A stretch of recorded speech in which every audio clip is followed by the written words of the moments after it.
Welcome to the 2025 Kearsells Indie Book Awards. That's my voice, but welcome everyone. This is something completely random that we decided to do a few months ago, maybe, or recently, to award people for coming on the podcast, to award people for letting us judge their books, and yeah, it's going to be fun. So with us judging or giving the award for the best reads is Ryan. How are we going, Ryan? I'm living the dream, man. Living the dream. Just excited for our first ever annual Kershaw Awards. Yeah, and hopefully this becomes a regular thing. I think, you can never have too many Mm-hmm. awards, and it's a distinct honor to be nominated and to actually win one of these awards. So I hope all the nominees are Yes, honored. yes. And before we get to how we pick these awards and how we've chosen to nominate these wonderful people, Money. Money, money. How are we going, Neil, my fellow co-host of the Wort series? I'm very well, thank you. I am looking forward to this. I am on new audio. I hope people appreciate. Yes, fully upgraded. Fantastic. So yes, how we choose these awards? Well, it's basically if you've been on Wort, if your book has appeared on Wort, you are an automatic, in the pool to become a nominee, chosen around December-ish time. If you've been on the podcast for an interview, Ryan will probably read your book unless you write westerns. And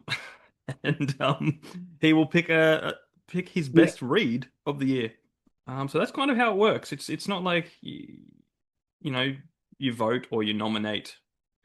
I mean, you can request to come on the show. You can request to have your book on Wort, um, and that's how you get it done, basically. But Well, Jamie, I have I have some do you? breaking Yeah. news. I have some Okay. breaking news, Jamie.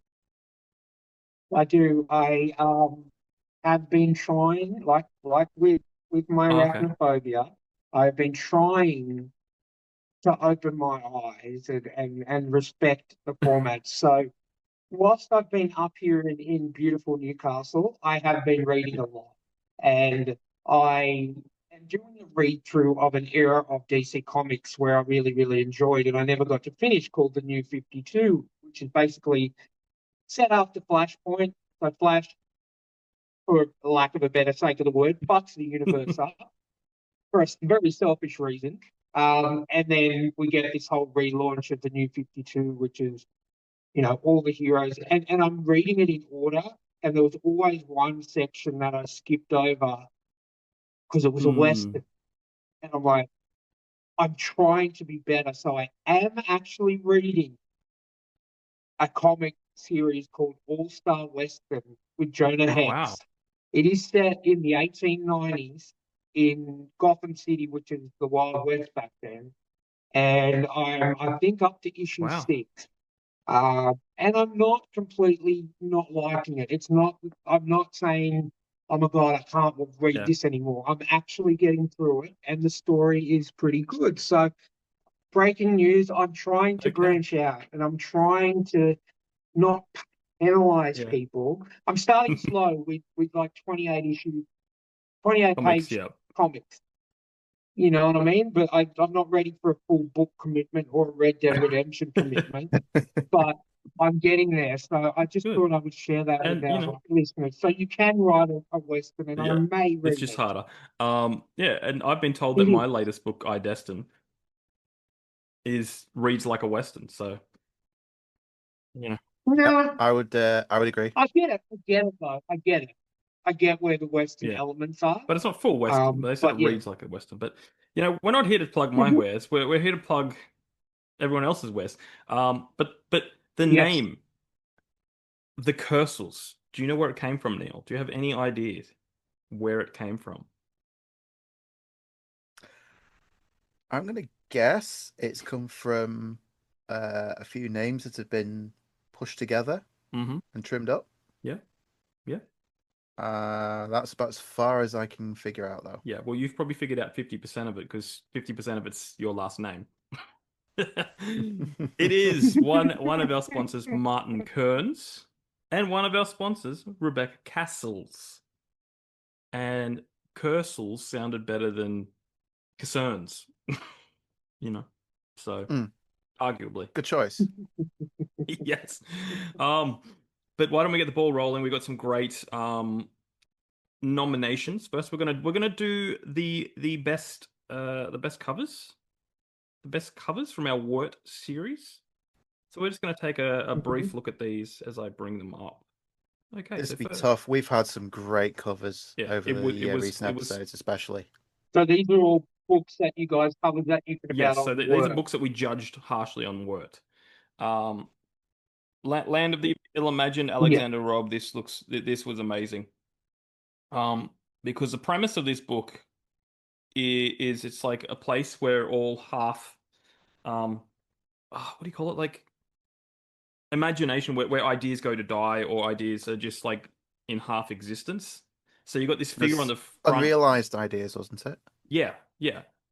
Um, so basically you got the forming of something on the front cover and it's not fully formed. You don't really know exactly what it is. It's like an idea. It was just such a cool concept and this cover just fully captured like the idea behind the book. And this is still on my TBR and I kind of want to get to it really quickly. you know.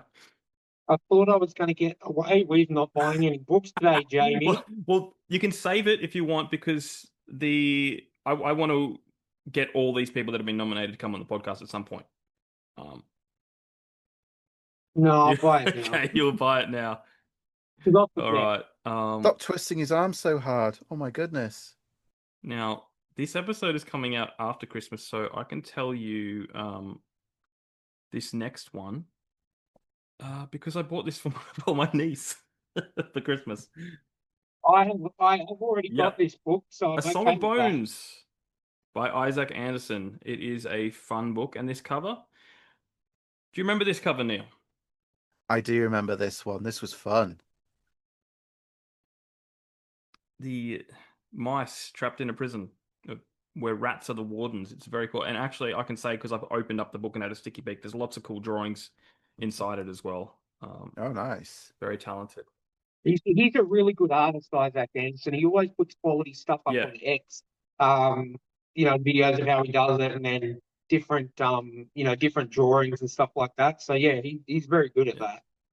All right. Let's move on to. Yeah, it's just hard doing everything all at once. Fred Phillips and Dreams of Gold and Fire. This cover is, dare I say, magic.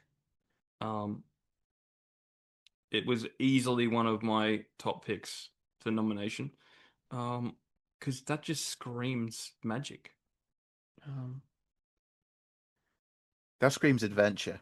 yeah, a magical adventure. A touch of Pete the Dragon, maybe. Um, me and my dragon pal. Which is what you wanted in a dragon instead of one that's gonna eat you and kill you. Mhm. It's that very classic fantasy style of artwork as well, Yeah, I, which I, I absolutely love. yeah. And the last one, and this is only because this one was most recent in my mind, and I really loved the. Well, I'll bring it up, and then I'll tell you what I loved about it. Battle for Crossroads. I remember this one as well. Yep. It was pretty recent, but I don't know if you can see Ryan, but like the mountains ahead it's got a dragon's head resting on it. Oh And it yeah, was I just can like the see more that. you look at it, the more you'd see something new. And I'm just going, that is just epic. And for purely that, look, I'm a sucker for the character, looking off into the distance. But it's just like those mountains look like wings, and then you look closer and go, "There's a head!" And it's just like I love clever stuff like that where you blend the environment. Um,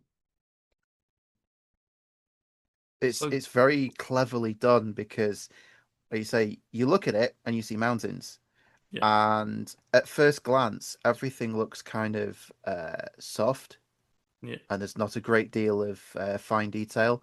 And then as you look, you kind of go, "Those are the two peaks' wings. yeah, There's dragons. Oh my goodness!" And, yeah, and it creeps up on you. yeah. Yes, So that's why that was one of my recent picks. Now. Are you ready for the big reveal? Are you Who paid you ready? the most money, Jamie? Matt Damon. No. All right, let's grab this. Share sound is ready. All right, are we ready for the big reveal? Let's go for Yeah. it.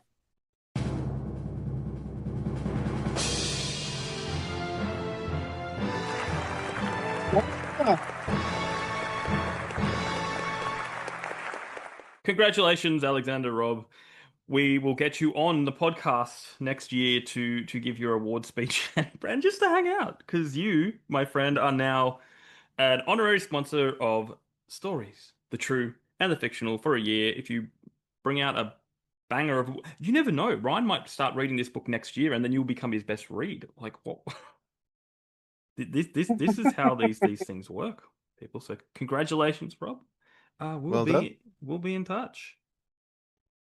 All right. Isn't this fun? Well, I bought 2 books out of those, There so you go. I bought the last one, the Yeah. Crossroads one, and I Oh, bought that one because I like that idea of where yeah. imagination like like goes to die. So It's I like that such a idea. unique idea. Um, Yeah. now it's time to hear from Ryan because we're going to bring up the best read nominations. All right. This one is not biased at all, but our good friend Don Campbell Hmm. and Fright Manifest. Now, Ryan, he's you've read most Oh, of what he's done or all of what he's done. Why this one over the others? Yes, I have. I recently read Naughty List, which was another great story. I have read his horror anthology and then also Whisper in the Woods. But what I like about Fright Manifest is, and I've said this multiple times on the podcast and when he's been on, is his ability to have pretty much 95% of a story going on in a small area with 8 people and still make it interesting and it doesn't make it claustrophobic. It doesn't make it, oh man, when are we going to get out of this plane? Like the whole time I was invested in what was going to happen, or who was doing all this, why this was all happening, and everything like that. So, a brief synopsis is basically there's 8 passengers on this plane, and slowly but surely they all start being killed in very, very gruesome manners, and no one knows why. And there is, as the 5% of the book is with the air traffic control trying to figure out what is going on with this flight, but 95% of the book is set on that flight itself. And yeah, absolutely loved it. The way that Don Campbell had the ability to tell that story without it seeming boring or anything, and just I wanted more at the end, and essentially if that's the case, then I definitely put it in my top 4 of the year. Excellent, yeah. Don Campbell already is kind of an honorary sponsor anyway. We talk about him a lot, and Yeah, he's he such a is. cool dude. But let's not sound like just me we've me already. just glancing off to the side just then, sorry, was me getting my signing code to Amazon so I can purchase that, which I just have. There you go. I've not just again my wordiness. I looked at the cover and went, why haven't we covered this cover? Well, because it's pretty new, and maybe it's on our list. You know. So, Well, um, spoiled because Well, I already really his like cover it. for his cover for his new book, Naughty List, is just so good. It's yeah, so simple, but it's just, after reading the actual book itself, it's spot on. It's just literally one of those old school elf on the shelf sitting in a pile of blood and the words Naughty List yeah, on the top. And that's it. And that sums up the book quite perfectly. cool. All right, let's move on to the next one. Oh, Okay. I haven't mentioned this author on the No, podcast before. or the author Um, ever. no, so Janelle Schiecke, Janelle Schiecke is a horror writer that I discovered this year during our mass interview of the Dark Veil Society authors, which I think we've pretty much interviewed them all now. Almost. Um, I'm a sucker for slashers, or for my first horror movie I ever saw was Nightmare on Elm Street. Then Friday the 13th, Halloween, Chucky, all those kind of things that have that mythos behind it. And we had this chat with her when she was on the podcast. It is very, very hard to create a mythos from scratch, and she does it very, very well in this book. So essentially what the Clatter Man is, typical starting to a slasher. You've got a whole bunch of friends, young kids, well, not young kids, but like college-age kids, that are heading up to a cabin for a couple of weeks during summer to just get away. And then there's this little note kind of thing that they find in the house about summoning the Clatter Man, and no one believes. Oh no, it's all rubbish. It's all rubbish. So they do it, being drunk and stupid, and brutal murder ensues. And she does actually take the time as the book goes on to explain how the Clatter Man became the Clatter Man, because he's very old in terms of, like, it's been around for a couple of hundred years. And she goes back and explains how he became the Clatter Man, which is good. And she has a very, very unique way in this book and her others of describing brutal kills. I'm rereading Death Cult at the moment, and I forgot how good she is at describing people getting completely and utterly eviscerated. This is definitely on my top 4 list. I knew it was going to be on my top 4 list the moment I read it. I've read it twice so far, and I'm really happy that she's going to be working on a sequel. This is on my TBR. I have already purchased it. Yeah. And Ryan, you've read Death Cult as well, yeah? Yeah. How would you say that Clatterman compares to Death Cult? It's kind of like to me, it's a completely different story, because Death Cult is more like a sort of like a Hills Have Eyes kind of story, with having the cannibalism and having the cult. And then I'm not going to say anything else about the cult, because quite early on there's a big spoiler about it. But honestly, I prefer the Clatter Man, probably just because I've always been a massive fan of slashers, of your Friday the 13th, of your Halloween, of your Nightmare on Elm Street, and this is what that feels like. A bunch of kids getting drunk and high and doing something stupid like summoning an entity, and then paying the price for it. And it's the typical cliche of slashers, but Janelle has that ability to make it new and make it interesting. And it is very, very, very hard to create a mythos for a new character like that, and she just does it so well. So I prefer it over Death Cult. In saying that, all her books are amazing, and I give them all 5 stars. But Clatterman is a really good one for me, closely followed behind by Death Cult. That's high praise. Well, let's keep the Dark Veil Society coming along. I think I know what's coming next. Hell! Oh, look at that. The pun intended. Okay. So, what comes before this was because we had Molly on the podcast, and I got her technically now 3 storybooks, because I've got the arc for the new one. What comes before was the first horror one she brought out, and so I'm like, I'm going to start there. So this is, I can't really describe what kind of horror genre this is, because it's a bit of a mixture of a few. So it's about a girl, and I read it a while ago. I'm sorry I can't remember her name, but it's about a girl who has a very high pressure job in a pharmaceutical industry. Her boss treats her like crap.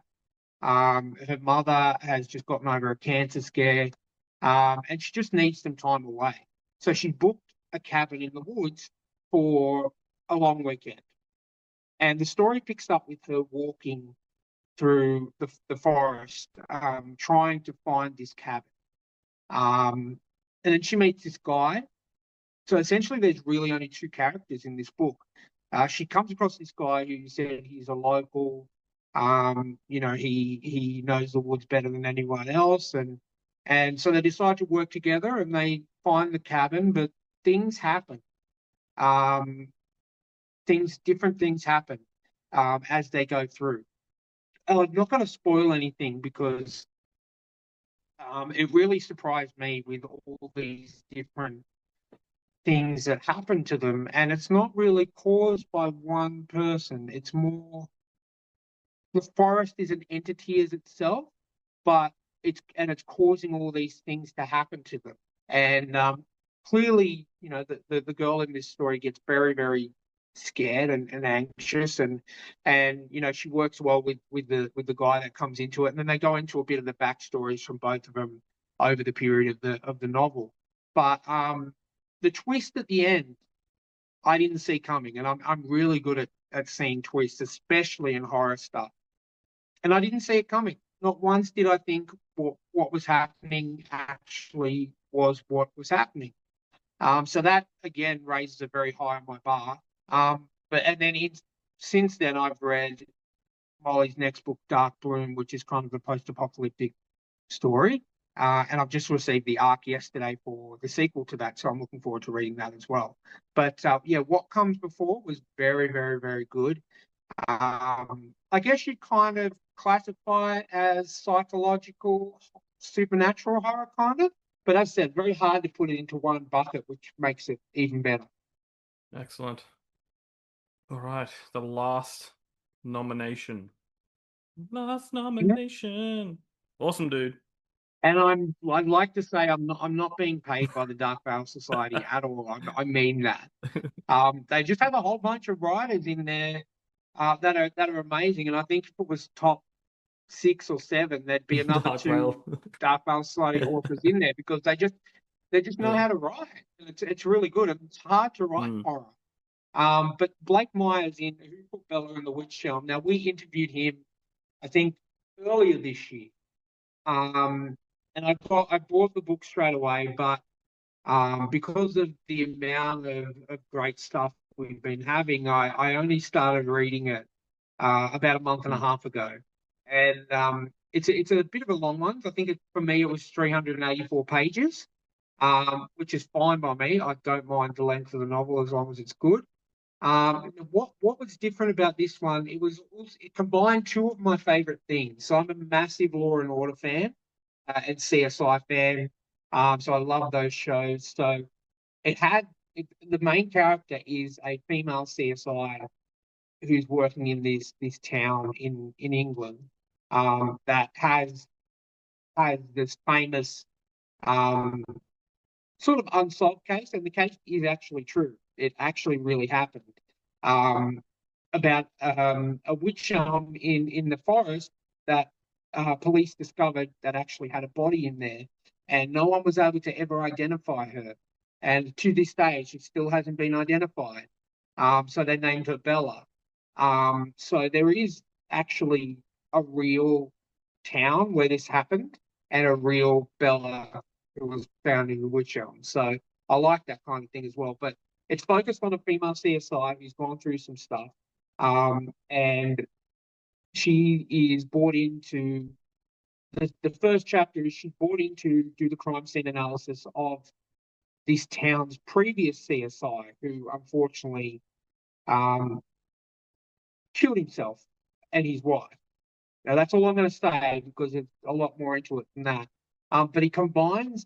Blake Myers does an amazing job of combining police procedural, CSI Law and Order stuff with the supernatural.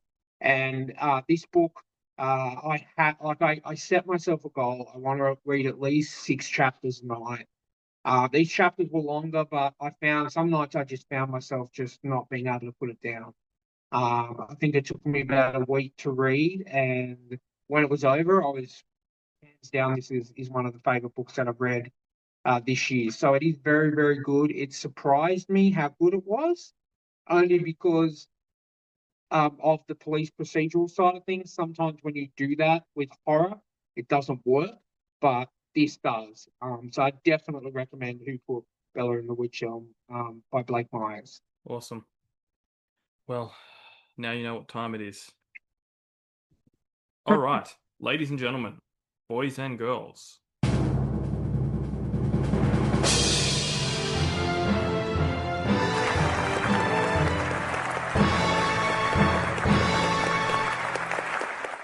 It was a given.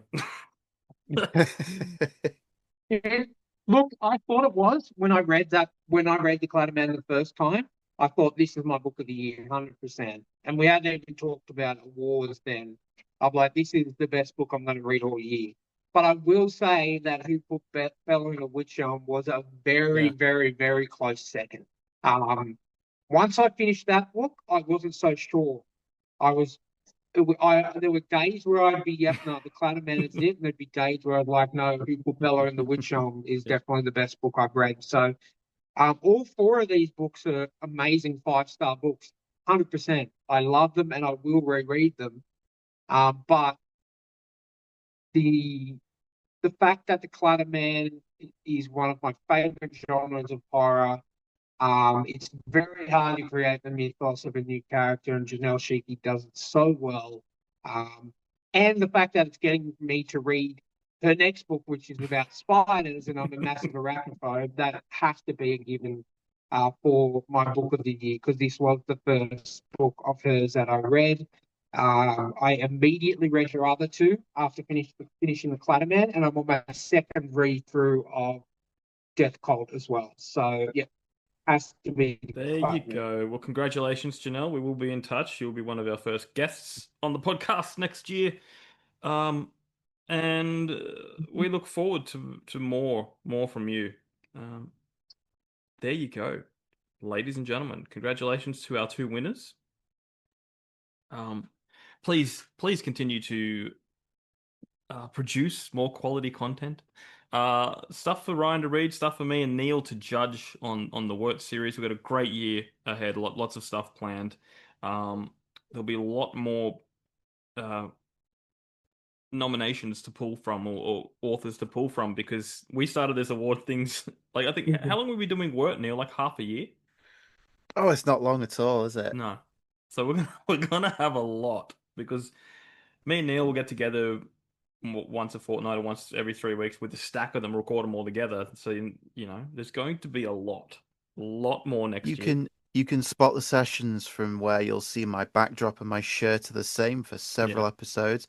Yeah. Apart from that one time where we had 6 episodes and I layered up, prepped all my backgrounds, and when we'd record one, I would then strip a layer off, change the background, and look at this, haha! It's it's not all at once, guys. But that was exhausting. It was very exhausting. It was so exhausting. I'm like, I don't care. This is the shirt I'm always going to wear. Although I have a lot of hats, so I could always just, But I am, and if you guys vote for this down below, drop a comment or whatever, I will order myself an actual English Australian judge's wig, and I will wear it every single episode. If I get enough votes, I'll even get a gavel.